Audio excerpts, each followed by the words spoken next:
सरकार ने पहले गर्मी फसल लगाने पर अंकुश लगाया, किसानों की आमदनी आधी हो गई, फिर बरसात में बीजों के दाम बढ़ा दिए, पानी नहीं गिरने से शुरुआती फसल प्यास से मर गई, बाद में भारी बारिश ने खड़ी फसल को डुबो कर मार डाला।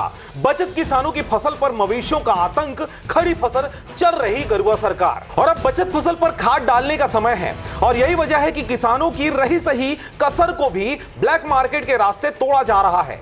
266 रुपए प्रति बोरी मिलने वाले यूरिया का रेट इन दिनों 700 रुपए के पार हो चला है। सही गुणवत्ता वाली डीएपी 2000 के पार, पोटास और राखड़ अपनी औकात से ज्यादा रेट पर बिक रहे हैं। पर अब हद तो यह हो गई कि कांग्रेस की सरकार रहते हुए खाद की कमी होने पर भारतीय जनता पार्टी कांग्रेस पर किसान विरोधी होने का गाना गाते हुए डांस करते सड़कों पर दिखते थे। पर अब भारतीय जनता पार्टी की सरकार होने के बाद स्थिति तो और भी दयनीय हो गई है। प्रशासनिक जिम्मेदारों का कहना है कि सोसाइटी में खाद की कोई कमी नहीं है, जबकि समिति से खाद लेने का नियम बहुत ही विरोधाभास वाला है।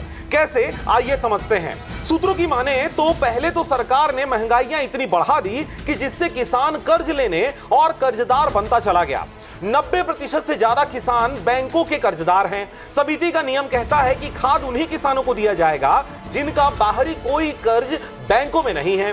तो समझिए, कुछ प्रतिशत किसान जो बाहरी बैंकों के कर्जदार नहीं हैं, उन्हें तो खाद आसानी से सोसाइटियों के माध्यम से मिल जाता है, परंतु 90% किसान जो बैंकों के ऋणी हैं, इन्हें बाहरी व्यापारियों से खाद लेना पड़ता है और आज वह किसान ही ब्लैक मार्केट के सबसे बड़े ग्राहक बने हुए हैं।